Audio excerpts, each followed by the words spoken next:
What's up, beautiful jellyfish? It's Tracy. Thank you so much for taking the time to watch my video. Today we're going to be doing part 2 of underrated cards in Modern. I did the first part of this a while back. I did this a couple of months ago, and basically I just want to talk about magic cards that I think are really great, that people kind of just, like, they're not as popular. Now, if you've been following me for a while and you've seen some of my deck techs, you know that I like to do really jank stuff. I don't really like to do as, like, popular things that everyone else is doing. I like to find cards that I think are, like, really awesome that people kind of just, like, pass by, basically. I don't like to net deck. I always like to add my own spice and my own flair into decks, especially sideboard stuff, because you can get really fun with sideboard and cool things like that. So, let's get into it. The first card I want to talk to you guys about is Squelch. I remember playing against a mono blue Tron control player one time, and I don't even remember what I was trying to do, but I was not expecting the card Squelch. If you can catch your opponent off guard with cards, they are not going to expect them, which is a really good advantage, because if you're playing against your opponent and they're like, oh, I totally know that they're gonna have this card in their deck, but like, if you just add like some flair, like some cards are like, wow, I totally wasn't playing around that card. I get to draw a card out of it if I'm totally thinking of the right card. Yeah, this card's sweet, and it's instant speed. Card's just all around really nuts. I think it's really awesome. I like it. Then we have Detention Sphere. I'm pretty sure people kind of just forgot about blue-white control. I'm pretty sure, like, people just don't even, like, people are just like, eh, whatever, that deck doesn't exist. No, it does exist, it's sweet. Basically, Detention Sphere is super, super good. Really good against Lingering Souls tokens. It just gets rid of them. Really good against, like, Tarmogoyf. Really good against just basically anything where they run multiple copies of creatures and you just like, nope, get it off my field. Card is really, really good. I like it. So this was a slot that I was really trying to think of, because I had a couple of cards written down, but then I was like, nah, I don't really want to talk about that card. But I was like thinking about it, so I was like looking through my old decks and I was like, what card can I talk about that's really awesome? How about Boseiju? Okay, so I remember when I played this deck a long time ago in Bloom Titan, and let me tell you something, casting an uncounterable Tooth and Nail Entwined was like the best thing ever.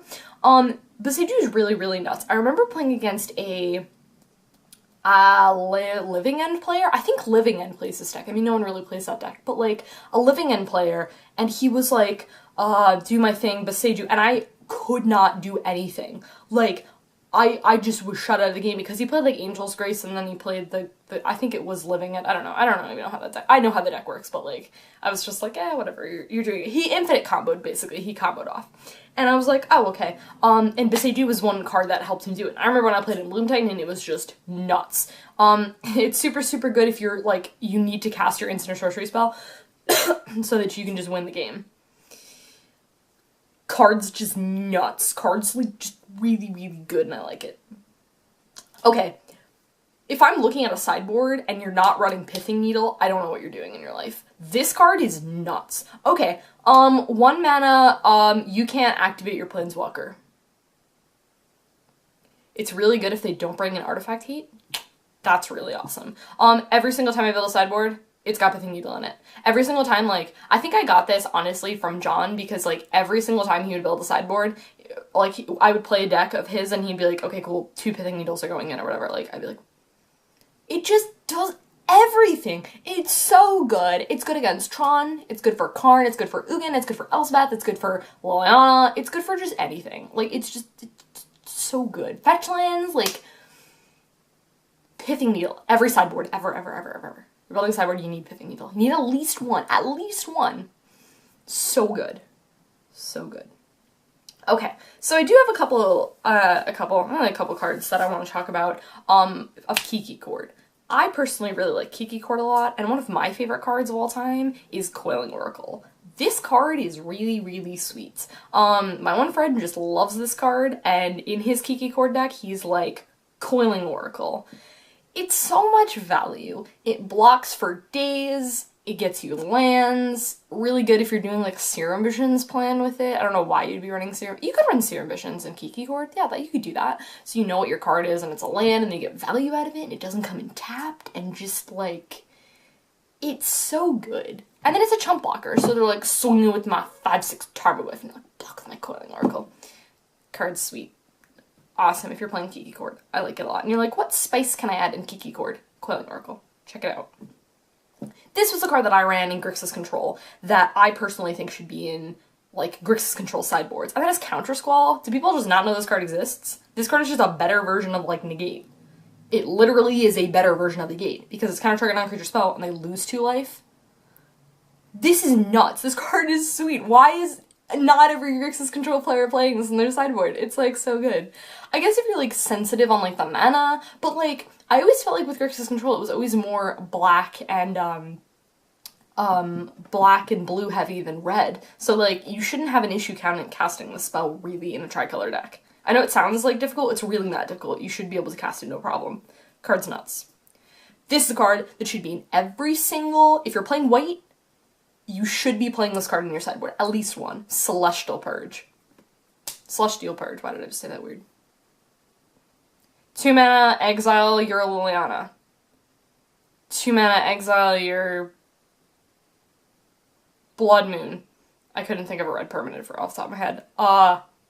Yeah. Especially when they're like recurring their graveyard, or they're trying to exile things with like scavenging ooze or whatever. This card just says no to Jund for a lot of things.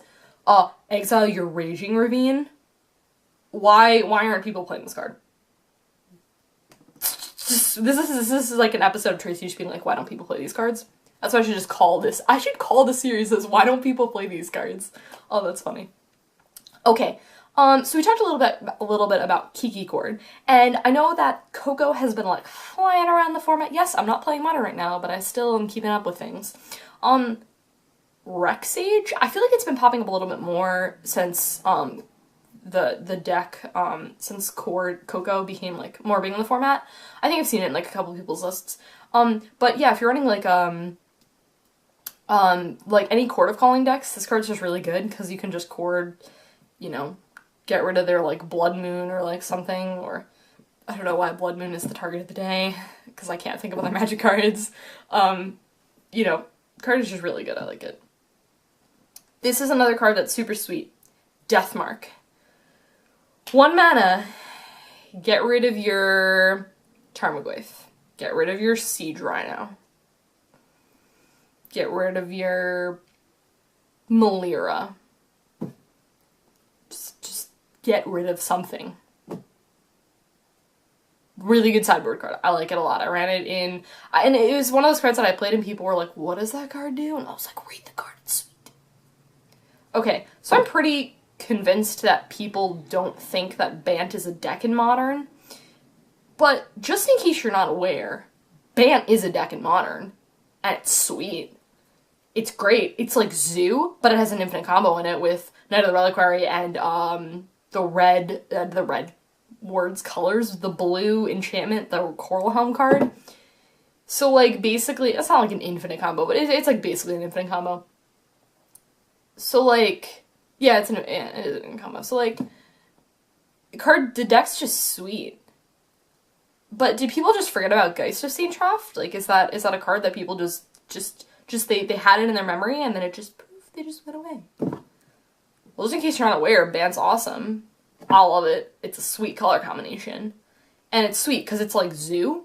It's like you have just a bunch of really good value creatures. You run like birds, you run like noble hierarchs, you run like Tarmogoyfs, you run Geist. You just run like all these sweet value creatures and then you just casually have that infinite combo in. You know, like just in case. Like sometimes you gotta combo off and just kill your opponent. Sometimes you gotta do that. Card's really sweet. I love Geist. I wish I could play with Geist. When I was thinking about, like, back a while ago, when I was thinking about what Modern deck to play, I just threw cards on a list and Geist was on there because I was like, this card's sweet. I want to run it.